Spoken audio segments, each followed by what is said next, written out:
আসসালামু আলাইকুম, আমি সৈয়দ মারুফুজ্জামান হাসান।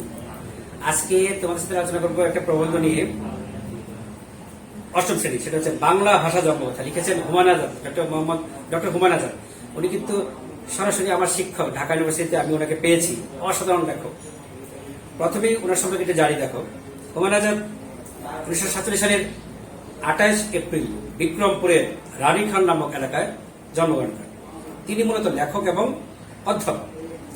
তার প্রকৃত গ্রন্থগুলো হচ্ছে অলৌকিক ইস্তিমা, জলচিতাবাগ, সবকিছু নষ্টদের অধিকারে জানে, যতই গভীরে যাই মধু, যতই উপরে যাই নীল। আবার বলে দেখো, যতই গভীরে যাই মধু, যতই উপরে যাই নীল, কাফনে মোড়া অশ্রুবিন। উপন্যাস হচ্ছে 56,000 বর্ণমায়। সবকিছু নষ্টদের, সবকিছু ভেঙে পড়ে। শুভ্র ব্রত, তার সম্পর্কিত সমাচার। রাজনীতিবিদগণ, কবি অথবা দণ্ডিত পুরুষ, পাকসার, জমিন সাদবাদ, সমালোচনা বা প্রবন্ধ যেগুলো দেখো, রবীন্দ্র প্রবন্ধ, রাষ্ট্র ও সমাজ চিন্তা, শামসুর রহমান, নিঃসঙ্গ শেরপা, শিল্পকলার বিমান বিকিকরণ ও অন্যান্য প্রবন্ধ, নারী, দ্বিতীয় লিঙ্গ।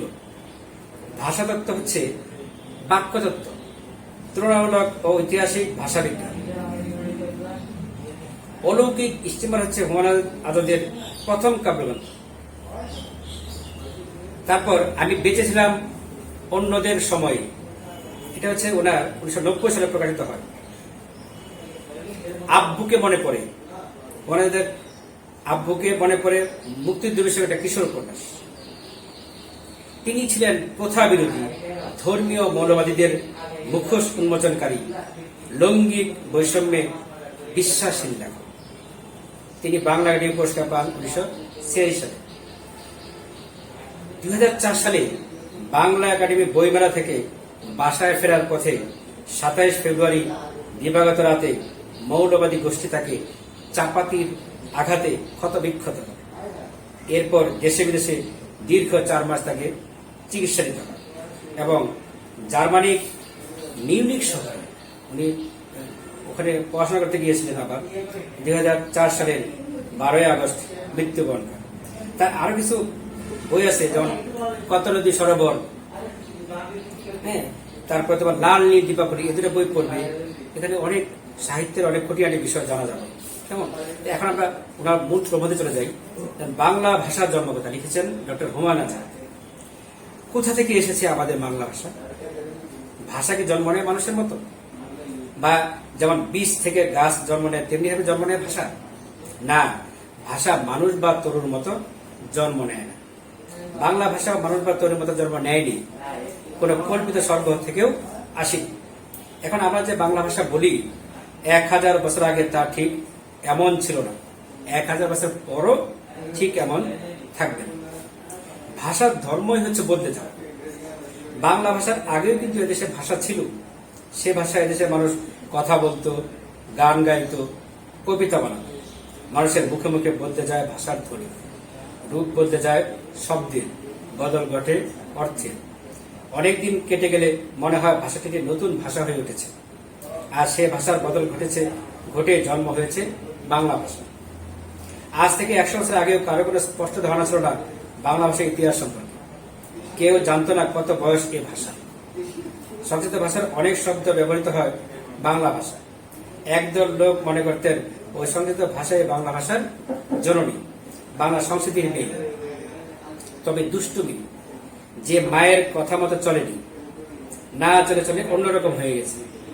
তবে 19 শতকেই আরেক দল লোক ছিলেন যারা মনে করতেন বাংলার সাথে সংস্কৃতের সম্পর্ক বেশ দূরে। তাদের মতে বাংলা ঠিক সংস্কৃতের কন্যা নয়, অর্থাৎ সরাসরি সংস্কৃত ভাষা থেকে উৎপত্তি ঘটেনি। বাংলা ঘটেছে অন্য কোনো ভাষা থেকে। সংস্কৃত ভাষা ছিল আমার সমাজের উচ্চ শ্রেণীর মানুষের লেখার ভাষা। তা কথ্য ছিল, কথা বলতো মানুষের নানা রকম প্রাকৃত ভাষা। প্রাকৃত ভাষা হচ্ছে সাধারণ মানুষের দৈনন্দিন জীবনে কথ্য ভাষা। তারা বিশ্বাস করতেন যে সংস্কৃত থেকে নয়, প্রাকৃত ভাষা থেকেই উদ্ভব ঘটেছে বাংলা ভাষা। কিন্তু নানা রকম প্রাকৃত ছিল ভারতবর্ষের বিভিন্ন অঞ্চলে।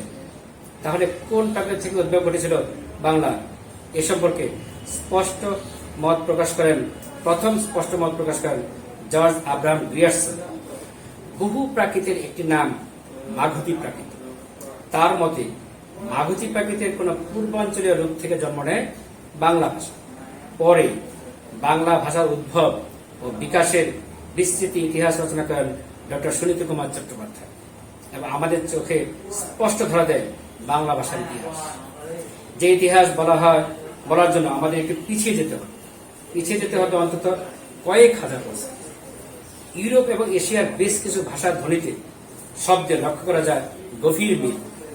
এই ভাষাগুলো যেসব অঞ্চলে ছিল ও এখনো আছে তার সবচেয়ে পশ্চিমে ইউরোপ আর সবচেয়ে পূর্বে ভারত ও বাংলাদেশ। ভাষাতাত্ত্বিকেরা এই ভাষাগুলি একটি ভাষা বংশের সদস্য বলে মনে করেন।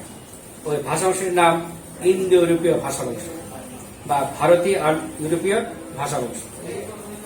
ইন্দো ইউরোপীয় ভাষা বংশে আছে অনেকগুলো ভাষা শাখা, যার একটি হচ্ছে ভারতীয় আর্য ভাষা। ভারতীয় আর্য ভাষা প্রাচীন ভাষাগুলিকে বলা হয় প্রাচীন ভারতীয় আর্য ভাষা। প্রাচীন ভারতীয় আর্য ভাষার প্রাচীন রূপ পাওয়া যায় ঋগ্বেদের মন্ত্রগুলিতে। এগুলো সম্ভবত লিখিত হয়েছিল যীশু খ্রিস্টের জন্মেরও 1000 বছর আগে, অর্থাৎ 1000 খ্রিস্টপূর্বে। বেদের শ্লোকগুলো পবিত্র বিবেচনা করে তার অনুসারীরা সেগুলো মুখস্থ করে রাখে।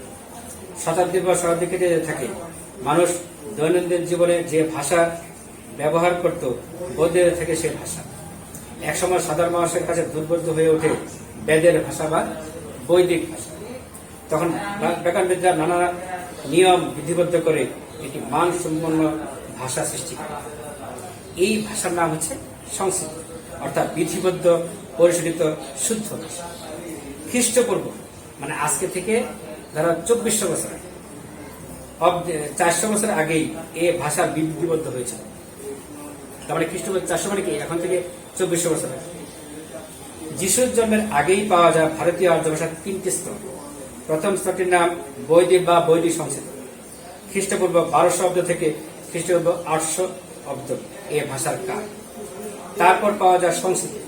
খ্রিস্টপূর্ব 800 অব্দের দিকে এটি সম্ভবত বিধিবদ্ধ হতে থাকে এবং খ্রিস্টপূর্ব 400 অব্দের দিকে ব্যাকরণবিদ পাণিনির হাতেই এটি চূড়ান্তভাবে বিধিবদ্ধ হয়। ভারতবর্ষের প্রথম ব্যাকরণবিদ পাণিনি। বৈদিক এবং সংস্কৃতকে বলা হয় প্রাচীন ভারতীয় আর্য ভাষা। প্রাকৃত ভাষাগুলোকে বলা হয় মধ্য ভারতীয় আর্য ভাষা। মোটামুটি ভাবে খ্রিস্টপূর্ব 450 অব্দ থেকে 1000 খ্রিস্টাব্দ পর্যন্ত এই ভাষাগুলো কথ্য এবং লিখিত ভাষারূপে ভারতের বিভিন্ন স্থানে প্রচলিত থাকে। এই প্রাকৃত ভাষাগুলোর শেষ স্তরের নাম অপভ্রংশ, অর্থাৎ যা খুব বিকৃত হয়ে গেছে। বিভিন্ন অপভ্রংশ থেকেই উৎপন্ন হয়েছে নানান আধুনিক ভারতীয় আর্য ভাষা, বাংলা, হিন্দি, গুজরাটি, মারাঠি, পাঞ্জাবি প্রভৃতি ভাষা। ডক্টর সুনীত কুমার চট্টোপাধ্যায় মনে করেন পূর্ব মাগধী অপভ্রংশ থেকে উদ্ভব হয়েছে বাংলা আর আসামি ও উড়িয়া ভাষা। তাই বাংলার সাথে খুব ঘনিষ্ঠ সম্পর্ক আসামি এবং উড়িয়া। আর কয়েকটি ভাষার ঘনিষ্ঠ আত্মীয়তা রয়েছে বাংলার সঙ্গে, কেননা সেগুলি কিন্তু জন্মেছিল মাগধী অপভ্রংশের অন্য দুটি শাখা থেকে। ওই ভাষাগুলো হচ্ছে মৈথিলি, মাগধী, ভোজপুরি। ডক্টর মোহাম্মদ শহীদুল্লাহ বাংলা ভাষার উৎপত্তি সম্পর্কে অবশ্য একটু ভিন্ন মত পোষণ করেন। তিনি বহু ভাষা হয়েছিলেন ডক্টর মোহাম্মদ শহীদুল্লাহ, 18টি ভাষায় অনর্গল কথা বলতে পারতেন। তিনি একটি প্রাকৃতির নাম বলেন গৌরী প্রাকৃত।